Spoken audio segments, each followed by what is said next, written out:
woke up, and I wasn't me anymore. The room was dark, as always, but the silence, it was different, too loud.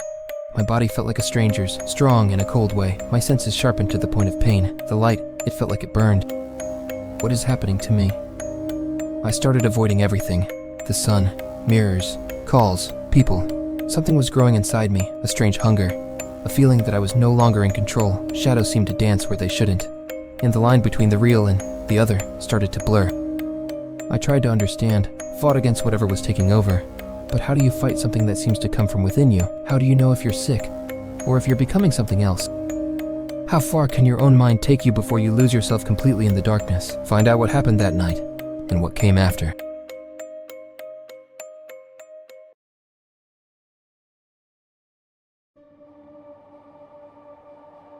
I'm sitting now, in a place I don't recognize as home, yet it resonates with a cold, ancient familiarity. Dust dances in the moonbeam, slicing through the rotten planks of a forgotten theater ceiling. The air is thick, heavy with the smell of moldy velvet, damp stone, and something else, something sweet and metallic that makes my throat tighten. In a way I've learned to recognize as hunger, a hunger that never truly leaves. I try to remember who I was before this.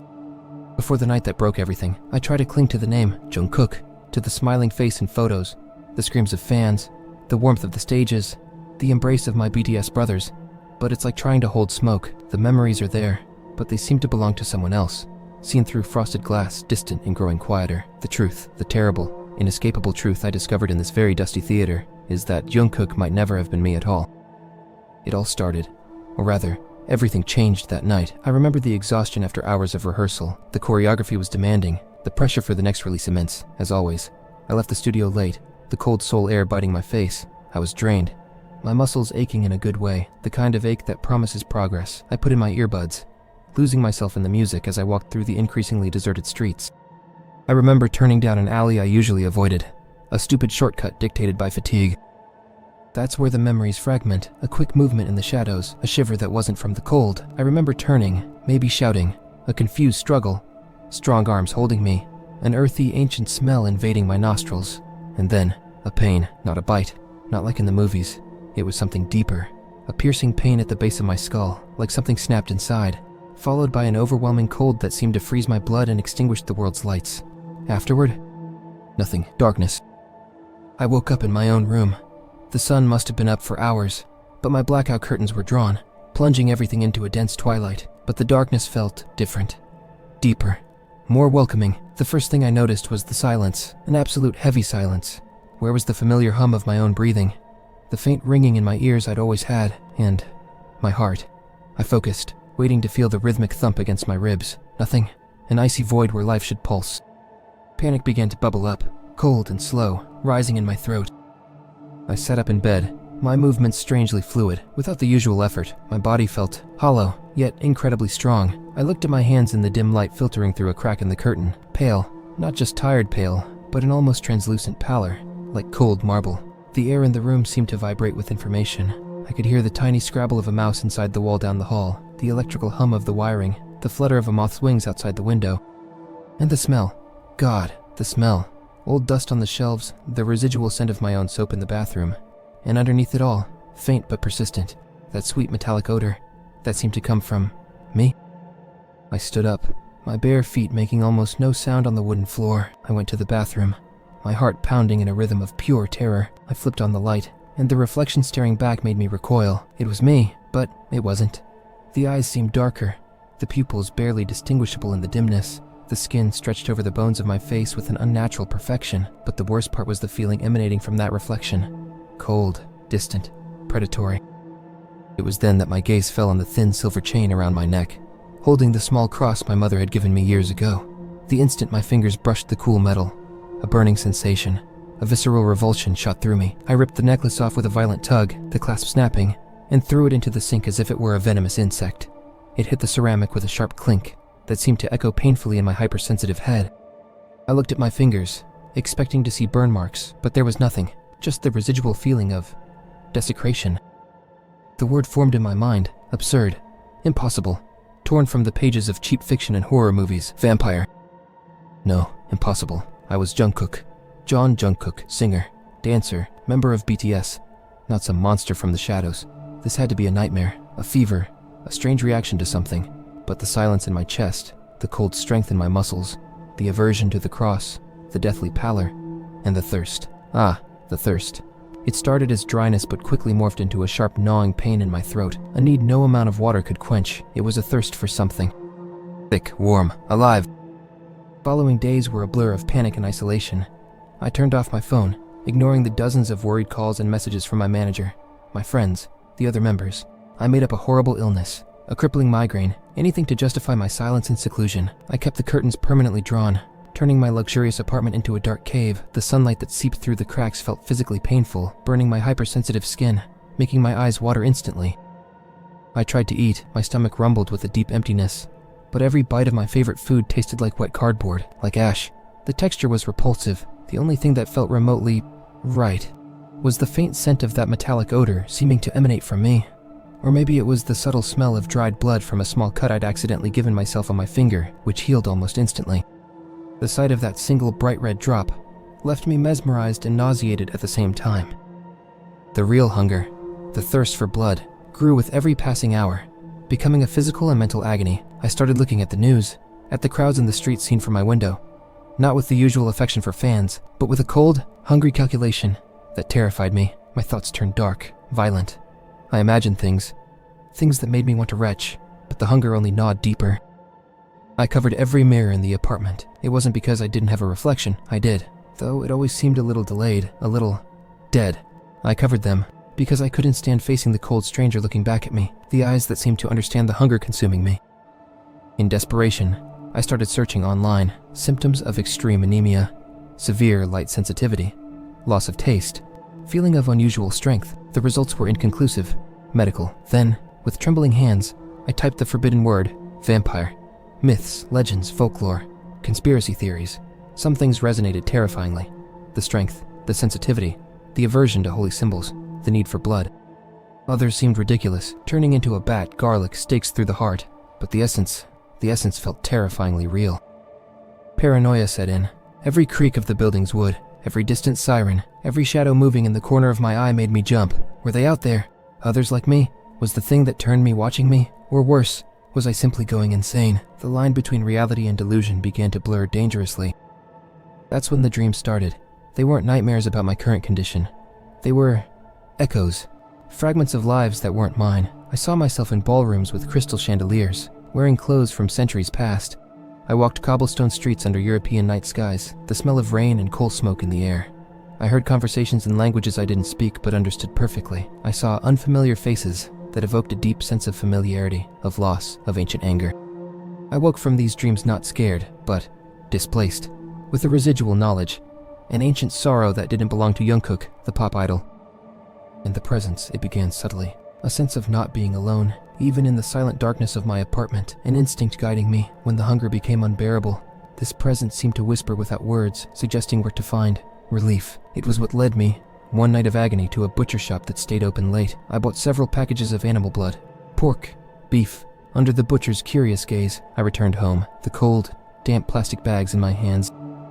The experience was depressing. I warmed some of the blood, as I'd read on some obscure forum. The smell was thick, almost rancid. I forced myself to drink it. It eased the sharp pain in my throat for a few moments, but left a vile taste, a feeling of impurity. The real hunger, the deep need, remained untouched, perhaps even stronger, insulted by the cheap substitute. The presence in my mind seemed to silently mock, not enough.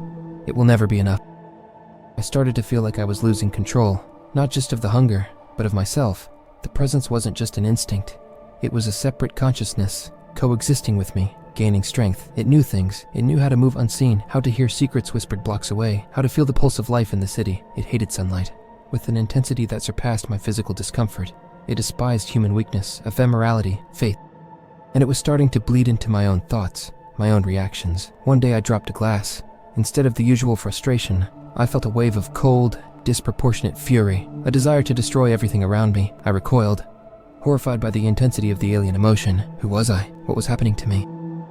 The presence started pulling me. It was no longer a whisper. It was an invisible rope, guiding me out of my dark refuge. Resisting was physically painful.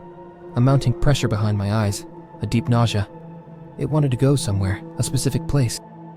One night, The pull became unbearable. I dressed in dark clothes, pulled a hood over my face, and slipped out into the night for the first time in weeks. Moving through the city was strangely easy. My amplified senses guided me through shadows, down alleys, avoiding police patrols, late-night couples. The noise and light of the main streets, I moved with a speed and silence that weren't human. The presence vibrated with a kind of dark anticipation. It led me to an old part of the city, an area I barely knew, full of decaying buildings and narrow streets forgotten by time. And then, we stopped before it. An abandoned theater. The facade was crumbling, windows boarded up, peeling paint revealing dark bricks beneath. But beneath the decay, there was an old grandeur, an architecture that echoed the ballrooms of my dreams. The name was almost faded above the main entrance, Teatro Nocturne. The main door was locked and chained, but the presence guided me to a side entrance, a heavy warped wooden door that groaned open under my newfound strength. The air inside was cold, still, laden with the thick smell of accumulated dust, mold, and that familiar sweet metallic tang, stronger here than ever before. I stepped into the near total darkness. The silence was absolute, except for the sound of my own cautious footsteps on the debris-strewn floor. The presence now pulsed strongly, a beacon in my mind, pulling me deeper into the theater. I passed rows of torn seats, their faded red velvet covered in shrouds of dust. The stage lay ahead, a great dark arch, the heavy curtains hanging in tatters. But it wasn't the stage the presence guided me toward, it was downward. I found a narrow staircase behind the stage, leading down into blackness. Each step on the stone stairs made the air grow colder, older. I reached a lower level, a series of corridors and rooms that looked like old dressing rooms or storage areas. The presence led me to a specific room at the end of a hallway. The door was closed, but not locked. I pushed the door open and stepped inside. It was a small room, perhaps an office or a private dressing room. There was an old, dust-covered desk, an overturned chair, and on the walls, faded tapestries depicting night scenes, hunts under the moon, pale, elegant figures. But what caught my attention, what made the presence in my mind scream in recognition, was a large, dark, wooden trunk resting against the far wall. I approached it, my non-beating heart seeming to sink in my chest. The wood of the trunk was cold to the touch, almost icy. There was no visible lock. I ran my fingers over the surface and felt a subtle carving, a complex pattern that felt familiar, like a forgotten key. I pressed the carving and heard a soft click. The heavy lid of the trunk popped open slightly. I took a deep breath and lifted the lid. The smell that wafted out was overwhelming. Centuries of dust, dry parchment, tan leather, and again that metallic, sweetish odor, concentrated, almost suffocating. Inside, lined with faded black velvet, were several objects, a journal bound in dark untitled leather, some strange-looking antique jewelry, a folded black velvet cloak, and a miniature portrait. I picked up the portrait with trembling fingers. It was painted on ivory, the silver frame tarnished. It depicted a young man with dark hair, pale skin, piercing eyes, and a slight smile on his lips that was both charming and cruel. He wore clothes in a style I'd only seen in my dreams, from centuries ago. And the face was unmistakably mine. Not my pop idol face, but the face of the cold stranger who stared back at me from mirrors, the face that belonged to the presence. My blood ran cold. I picked up the journal. The pages were thick, yellowed, covered in elegant slanted script, in a language I recognized from my dreams. Old French, perhaps. But as I looked at the words, they began to make sense, not because I'd learned French, but because the presence knew it. And then, it happened. Touching the journal, seeing the portrait, being in that place, it was as if a dam broke in my mind. Memories, not dream fragments, but centuries of conscious existence, flooded my awareness. I felt the cold of the original transformation centuries ago. On a night of plague and despair in some forgotten European city, I remembered countless nights of hunting, of balls under blood moons, of intrigues in royal courts, of escapes, of losses, of loves turned to dust. I remembered the crushing boredom of immortality, the loneliness, the constant hunger. I remembered enemies, hunters, others of my kind. I remembered growing weak, perhaps injured, perhaps betrayed. I remembered seeking refuge, a deep sleep to heal, to hide. I remembered a ritual or perhaps a protective spell designed to seal away my ancient consciousness, to wrap me in a shroud of forgetting, a fabricated human life like a cocoon, a life so normal, so bright that no one would suspect the darkness slumbering beneath, a life like John Jungkook. The attack in the alley, it wasn't a transformation, it was the trigger. Maybe the attacker was an old enemy who found me. Maybe it was a supernatural accident, the proximity of another creature disrupting the seal. Or maybe it was just time to wake up. The piercing pain wasn't a bite. It was the sound of the cocoon shattering, the ancient consciousness beginning to leak through, to reassert itself. The presence I'd felt wasn't another entity, it was me, the real me, the ancient vampire who had used the persona of Jungkook as a temporary disguise. a restorative sleep that lasted longer than planned, the aversion to the cross, the hunger, the instincts, the dreams. They were my original nature resurfacing, pushing the fragile human construct aside. The horror I felt in that moment was unlike anything I had ever experienced. It wasn't the fear of becoming a monster. It was the horror of discovering I had always been one, and that the life I loved, the person I believed myself to be, was an illusion, a convenient lie. Jungkook, the boy from Busan who loved to sing and dance, who found a family in BTS, who connected with millions of fans. Was he ever real, or just a well-crafted mask, now disintegrating? The pain of loss was excruciating. I lost my friends, I lost my music, I lost my identity. The smiling face in the promotional photos, the shy, hardworking kid, he was dying, being swallowed by the cold, ancient entity that now looked out through my eyes. And that's where I am now, in the heart of my old refuge, the Teatro Nocturne. The journal lies open before me, its pages telling a centuries-long story I now recognize as my own. The hunger still gnaws, but it's a familiar hunger now, understood. Jungkook's consciousness is still here, a faint, terrified echo in the vastness of my ancient mind, fighting against the tide. Sometimes I pick up my old phone, which still works despite everything. I look at the photos, I see the faces of RM, Jin, Suga, J-Hope, Jim and V, my brothers. I feel a pang of something warm and painful, a loyalty, a love that belongs to Jungkook. But the feeling is quickly swallowed by the cold, the distance. They belong to a life that is no longer mine, perhaps never truly was. I recognize the faces, but the emotional connection is fading, like a photograph left too long in the sun. Who am I now? Am I the ancient entity, awakened and hungry? Or am I the ghost of Jungkook, haunting the ruins of a stolen life? The internal struggle is constant. Part of me wants to run, to hide, maybe find a way to silence the ancient consciousness again, to go back to being just Jungkook, however broken. Another part, the stronger part, the part that's winning, feels the call of the night, the hunt, the cold eternity stretching ahead. It knows there's no going back. The world outside goes on. Music plays, people live and die. BTS is probably dealing with my mysterious disappearance. To them, I'm a tragedy, a star that burned out too soon. They'll never know the truth, that the star was just a temporary glimmer, hiding a much older darkness. I stand up, the dust settles around me in the theater's silence. The hunger is calling again, an insistent, primal pull. The night outside is deep and full of pulsing life. Part of me, the echo of Jungkook, weeps silently for the lost light, but the other part, the real part, the part that survived for centuries, smiles in the darkness, a cold, hungry, terribly familiar smile. The name Jungkook is just a word now, an empty sound, my real name. It's lost somewhere in the pages of this journal, or perhaps it doesn't even matter anymore. What matters is the night, and the thirst, always the thirst. I look down at my pale hands in the moonlight filtering through the high windows. These aren't the hands of an artist. They are the hands of a predator, and the night is just beginning.